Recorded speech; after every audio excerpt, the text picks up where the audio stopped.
Hello everyone, we'll continue on with number 21. This has to do with what's constant for an adiabatic process. So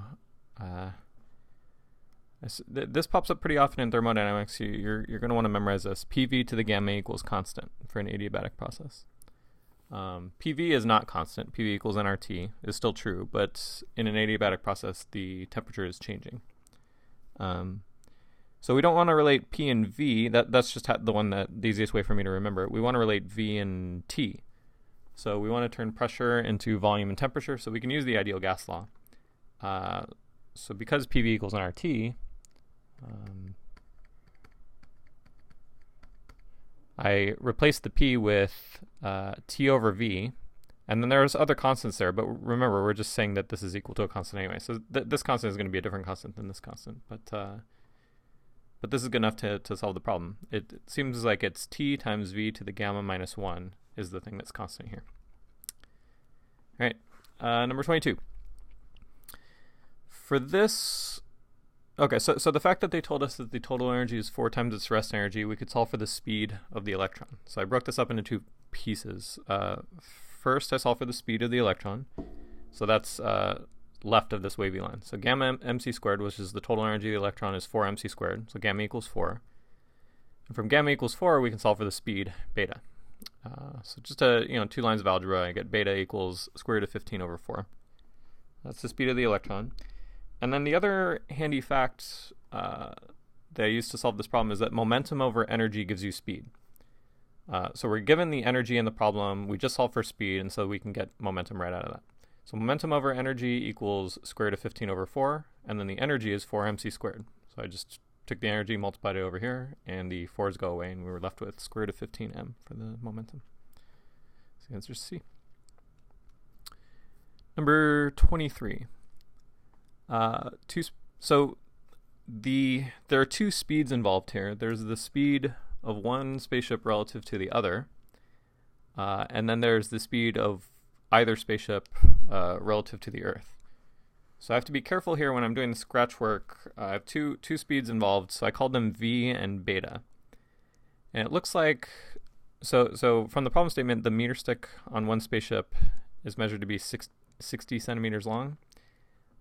So I called that, so that tells us a gamma factor of one, the speed of one spaceship relative to the other one has a gamma factor of 5/3 because of length contraction. It's the meter stick, which is 100 centimeters, appears 60 centimeters in this other frame. So that gamma is 5/3. And I called that beta. So beta is the speed of one spaceship relative to the other.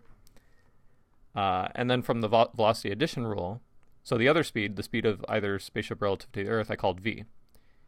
And so the velocity addition rule, it's the same speed. So I have the speed of one spaceship relative to the Earth, and then I'm going to boost it by an additional amount, V. So I use the velocity addition rule to get the overall faster speed, beta. So beta is going to be bigger than V here. Right? So these are the two equations I have to work with. So from this, I can immediately get what beta is. So I know the gamma factor, I can get beta. So the speed of one spaceship relative to the other is 4/5. And then what I can do is take this and plug it in here, but as you can see, I didn't really do that because I didn't want to solve a quadratic equation. They gave me some possible answer choices.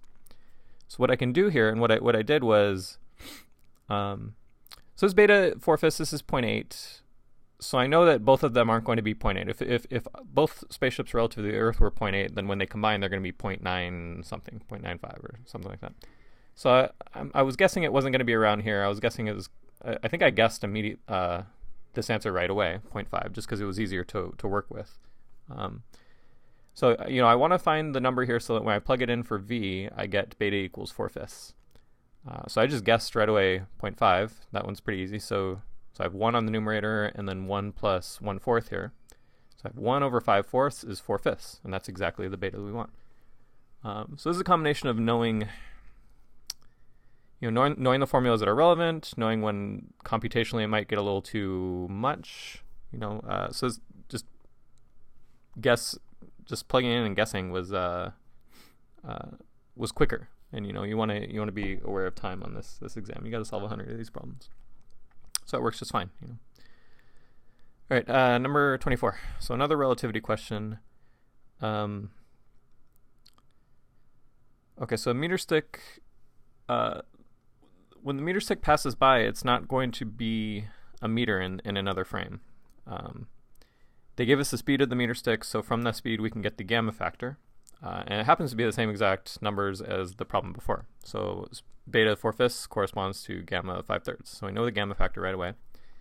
So the length of the ruler in the observer's frame is 0.6 meters, and we're told how fast it goes. So physics is normal in this frame. So this meter stick isn't accelerating. It's still true that distance is speed times time. So the time is length over speed. So plugging in 0.6 meters here and 0.8 c here. Looks like I get 1/4 times 10 to the minus 8 seconds, so 1/4 of 10 nanoseconds, or 2.5 nanoseconds. The answer is B. Number 25. So orthonormality, if you have an orthonormal set of wave functions, any one is normalized. So when you integrate psi star psi, you get 1. So in other words, D should be true if I is equal to J. But the orthogonality, mutually orthogonal, means that if I is not equal to J, these should equal 0. This integral should equal 0. And the thing that does that for us is exactly this Kronecker delta right here, this delta ij. So E. Number 26. So we want to maximize what's the most likely distance that the electron is from the nucleus? We want to maximize this probability as a function of r. So psi squared gives us, in 3 dimensions, mod psi squared gives you the probability per unit volume. So psi squared is probability per unit volume here. So multiplying both sides times v, and really we want this as a function of r. And it's important to note that you get this factor of r squared here. If psi squared is constant, then you're more likely to find it away from the origin, just because you have more surface area right here, right? So your volume element increases as a function of r for a given thickness of your shell. So it's important, so I'm just belaboring the point here that, make sure that you have this r squared piece before you maximize the probability distribution. So taking the function, and really it's just a bunch of constants. The relevant part here is e to the minus r over a naught. We want to maximize that times r squared.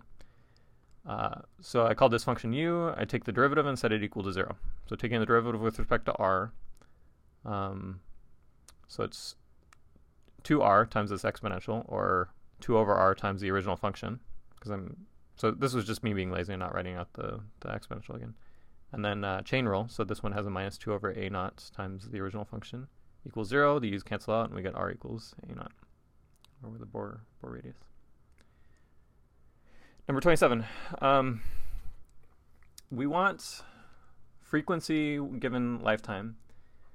So you might freak out and say, I don't remember Fermi's golden rule or whatever fancy formula might get you the answer here. But, looking at the answer choices, they're so far spread out. Each of these answer choices are 3 orders of magnitude away from each other.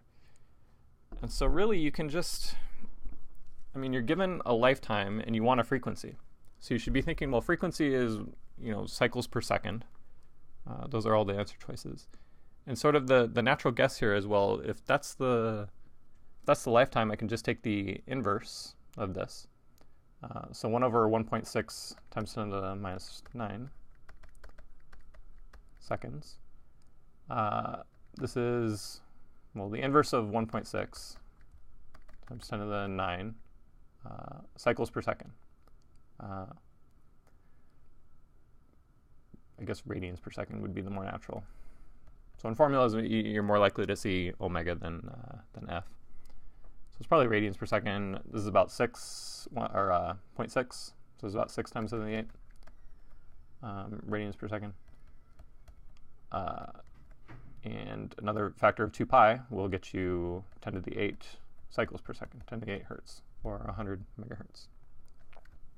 So this is assuming that, any formula that tries to be a little bit more exact about this, this is just using dimensional analysis. Maybe we're off by a factor of 2 pi or something, but not off by 3 orders of magnitude. So it's somewhat of a guess, but it's a pretty educated guess. Number 28. So 1/2 kx squared here, or the energy stored in the spring, is going to be twice as, so we're comparing the second string to the first string. So I have in mind 1/2 kx squared is the original amount of energy stored in the first spring. And then the second spring, we're changing k and we're changing x in amount so that this will double. And we're given in the problem statement that x is at half of the original value. So if we had the same spring and x was halved, then this should actually decrease by a factor of 4. But instead of decreasing by a factor of 4, it doubles. That means k has to be 8 times as big. So a factor of 4 to make up for this, and then another factor of 2, because this whole thing doubles. So the spring constant is increased by a factor of 8. Number 29. This problem, so a very important word here is this elastically, which means energy is conserved. And they tell us that, so the two blocks have the same mass. The initial energy was 1/2 mv squared. Right. The first block's speed after the collision is v over 2. So if you look at this equation, look at the kinetic energy. So this was the initial kinetic energy, and if v is replaced with v over 2, then that means that it only has, so that the final kinetic energy of that block, that first block, is 1/4 of the initial value. That means that the final kinetic energy of the kinetic energy of the second block is 3/4 of this kinetic energy. Because energy is proportional to velocity squared, that's what I had in mind when I wrote this down here. So the square of the final speed of the second block has to be 3/4 of the initial speed, because this is proportional to energy, and it's 3/4. And this, you could see how sloppy I was being during the GRE, and this should be squared. V squared, 3/4 v squared. So yeah, this is more of a statement about energies. And then taking the square, you get square root of 3 over 2. Number 30, a lot of this amounts to just having, have you seen this before in an upper division class? It's I think the first, maybe even the first upper division class material here. So the Q, so I guess when I was taking it, I remember the equation. I remember a few facts about this. So the reason Hamiltonian mechanics is different than Lagrangian mechanics is that instead of one second order differential equation, you have 2 coupled first order differential equations. But they all look very similar. So, a lot of this is remembering where the minus sign goes.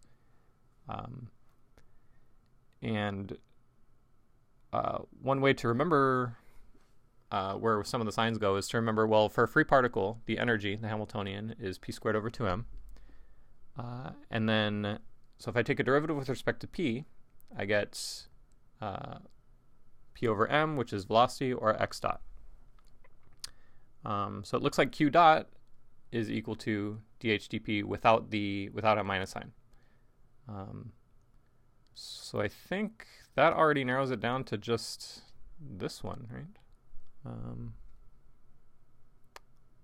Yeah, that looks good. If you want to remember the minus sign, you can think of a slightly more complicated example where instead of a free particle, you think of a harmonic oscillator. So when you have a plus 1/2 m omega squared x squared, and you can see how the minus sign comes in as well. Number 31. So you have something that's sort of floating at the interface of oil and water. It looks like it's denser than oil, but not as dense as water. That's how I ruled out these answer choices right away. So the answer definitely has to be between 800 and 1,000 kilograms per cubic meter. And then, so really it's just down to these two, and you figure, well, more of it needs to be in water. So the density is probably closer to water than oil. So if 3/4 of the volume of the object is underneath here, that means the average density of, I'm sort of assuming that this, I can sort of pretend that this object is comprised of two different objects, where this one has the same density as water. The 3/4 of it has the same average density as that of water, and this has the same average density as that of oil. So it makes sense that the answer should be closer to this than this, and it's 3/4 of the way here to 1,000, starting from 800. So yeah, the answer is probably C. I probably spent 5-10 seconds looking at this, and how could the answer be B if most of it's underneath water? So I didn't even bother with any math or anything on that one. 32. So if we want to relate pressure and velocity, that's a strong indication that we're going to use Bernoulli's equation.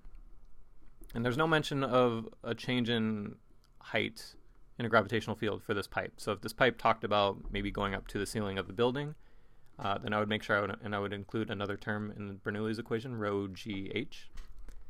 But here it's just how does pressure change as velocity is changing. And they didn't tell us exactly how the velocity changed, but they did tell us that the pipe's radius decreases by a factor of 2. In other words, the area decreases by a factor of 4, and because the fluid is incompressible, if the area decreases by a factor of 4, the velocity has to increase by a factor of 4 for a constant volume flow rate. So if the initial velocity is v0, the final velocity is 4 v0. And then it's just solving this for the final pressure. So initial pressure minus 15 halves rho v0 squared. Looks good. So then the answer is A. Okay, number 33. So heat is added. So there's a change in temperature. So you can kind of see where I went with this. So at first, we're talking about heat and temperature. So I have calorimetry and Wind. So they mentioned heat capacity, and temperature. So the first thing that I write down, the first thing I think of relating these quantities is heat relates to temperature via the specific heat capacity. But then, so starting in this sentence, they mention entropy. So I got to think about how entropy is related to some of these quantities. And entropy, delta S, is integral dq over t. So I plug in this for dq. Looks like I can take the MC out, and it's integral dt over t, which is log of the ratio of the final to the initial temperatures. So we get E. 34, heat. So this is similar to the last question in that right away they're introducing heat and a temperature change. So heat is related to a temperature change again with heat capacity, but here they're talking about a gas, in which case it's important whether you're heating it up at constant volume or constant pressure. Here they tell us it's constant volume. So we're using the molar heat capacity. So we have moles here and molar heat capacity, and it's important that this is at constant pressure. So this is the equation I write down. There's a few modifications because it's important in a gas what you're doing. So the question asks, what happens if you have constant pressure instead of constant volume? Well, so if you have constant pressure, it's going to look exactly the same. You're going to have the same equation here, except instead of CV, you're going to have CP. So you're asking, what's the heat? How much heat do you need if this is the case? So I want to write this in terms of Q. Luckily, the thing that relates CP and CV is this adiabatic coefficient gamma. And gamma is the ratio of CP over CV. So instead of CP, I relate it with gamma times CV. And if I factor out the gamma, I get exactly this Q that was introduced in the problem statement.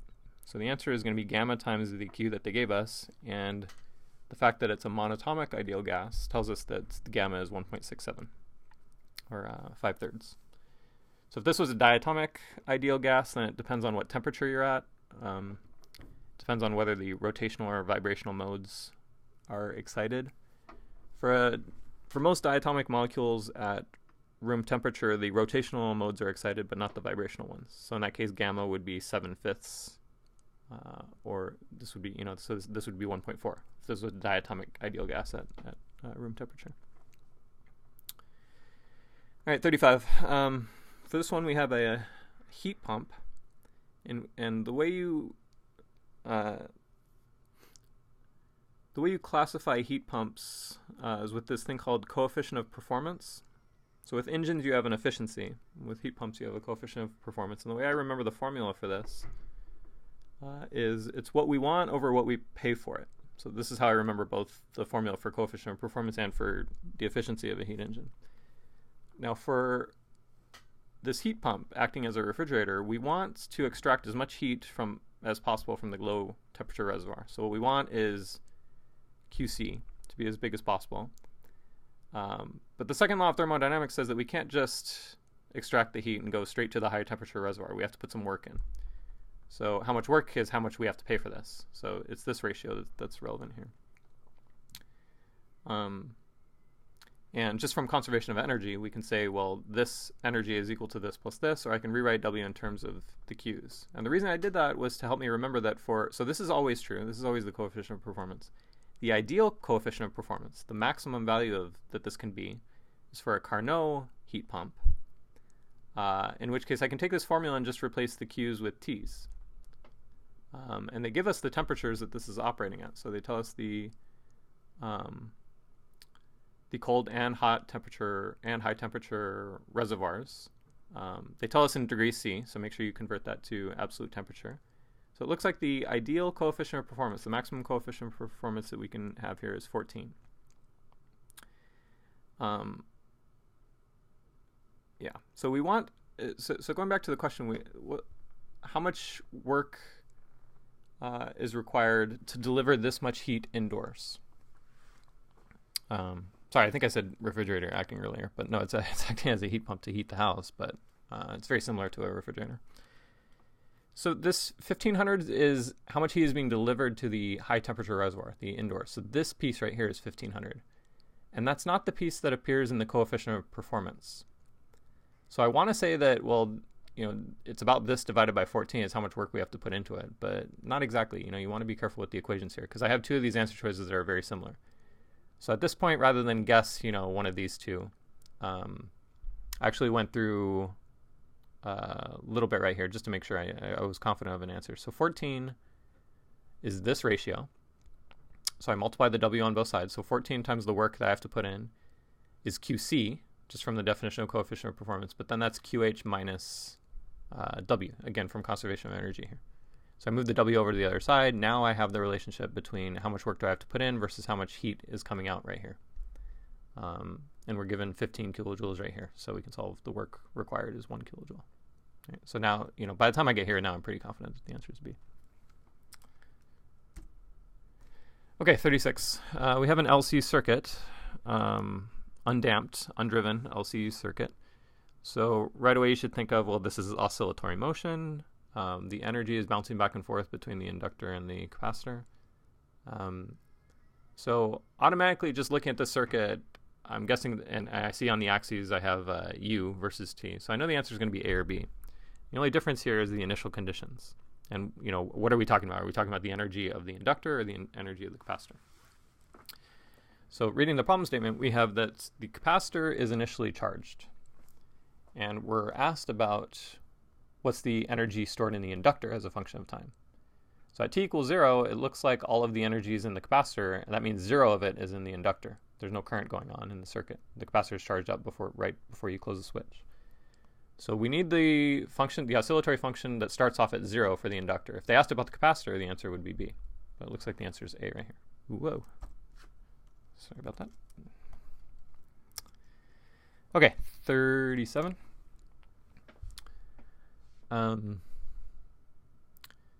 So, here I look at the answer choices and there are a whole bunch of different directions. So you just kind of, by doing a little bit of, by looking at the symmetry of the problem, you can narrow the answer choices down.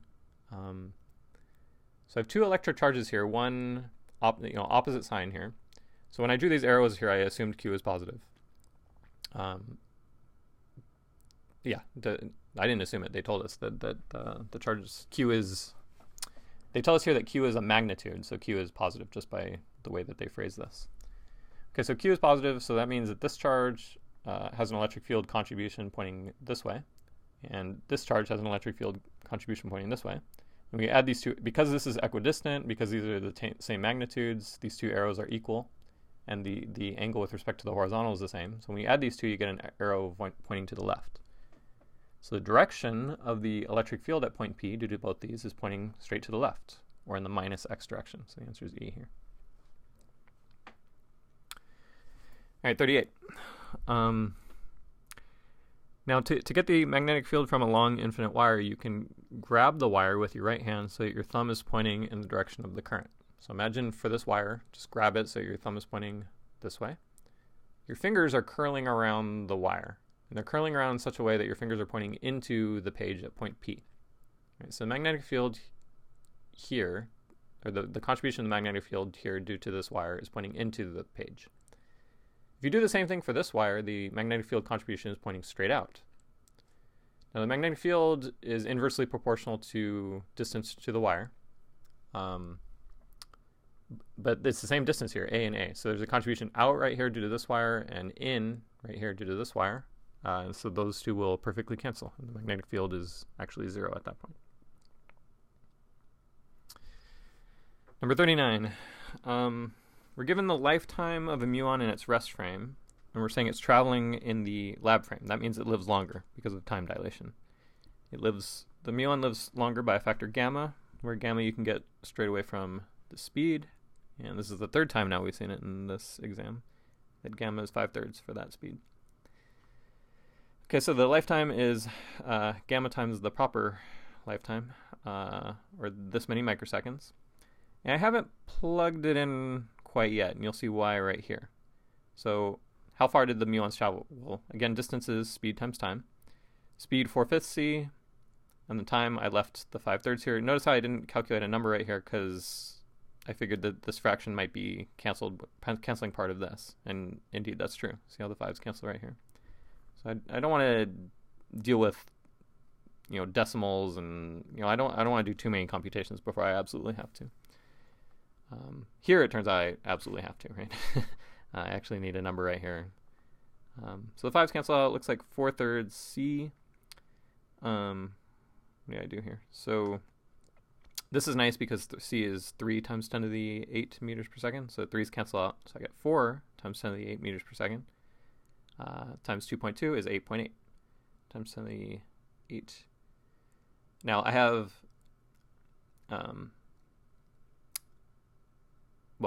meters per second times microseconds, which becomes micrometers, and I have converted that to meters here. So it looks like I get 880. Okay, number 40. So you can see here, actually, I went about this the wrong way. I started to spend a couple minutes on this, and then I said, well, I'm spending too long, so let me come back to this. So what I did here, so I haven't taught this class in a while, and it's been a while since it's been several years since I've dealt with 4 vectors, actually. So I started to, I remembered that it's easier to do these problems with 4 vectors, but I chose the wrong combination of momenta here. So maybe I'll do it this way, actually, I'll come back to this way of doing it. So I tried doing it with 4 vectors. It was taking too long. I came back. I had some time at the end of the exam. So I came back and I said, well, look, this is easy. Just you're starting off with particle at rest, and then it's this and this. So no 4 vector stuff involved, just the momenta. So we have conservation of momentum here. The total momentum is 0. I'm working in the frame where this is at rest. This is the frame of the problem. The momenta are equal. So this momentum is equal to the square root of the energy squared minus the mass of this particle squared. So that's conservation of momentum, and then conservation of energy. So the energy of this, so I'm using units where c is equal to 1, obviously, otherwise I'd have to put a mc squared, parentheses squared. But the energy of this is p, the energy of this I've called E. So this is conservation of energy, conservation of momentum. So I need to combine these two and solve for p in terms of just the m's. So I need to get rid of e.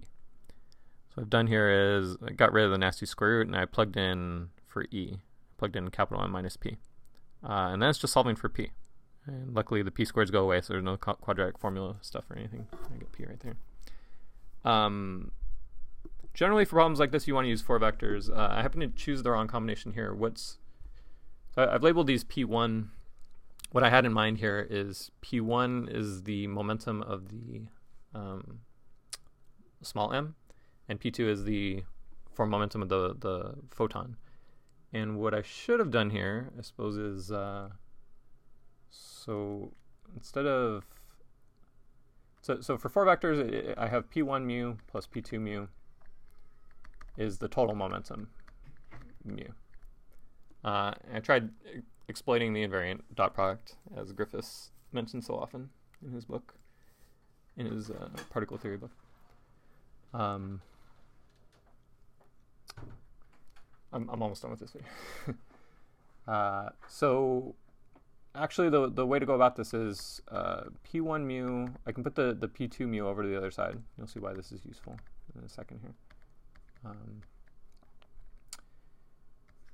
So if I take the formula is written like this, and then I square both sides. So I take the dot product of each side with itself. P1 squared is its invariant mass.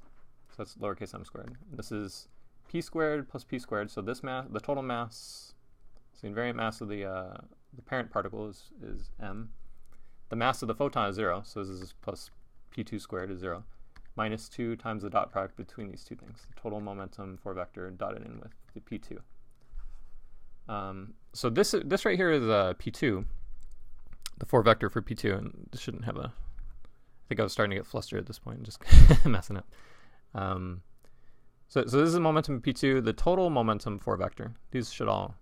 It's kind of sloppy here as I was doing the exam. The total momentum 4 vector is m 0, 0, 0. So rather than 0, 0, 0, I might write it like 0 with a vector on it. So if I take the dot product, I need the dot product of this and this. It's nice because the zeros aren't going to matter at all. So the dot product of these two is actually just p, which is the momentum of p2. That momentum, which is what we're solving for, times m. So this right here is lowercase m squared is capital M squared minus 2mp. So then you get the answer right away. P is squared at, so m squared minus m squared over 2 times capital M. And that's exactly what we got down here, right? Yeah. Okay, so yeah, so the 4 vector, here it doesn't look like it simplifies much of anything, but for other problems, I guess for the GRE, you just want to get the answer as quickly as possible, like I demonstrated right here.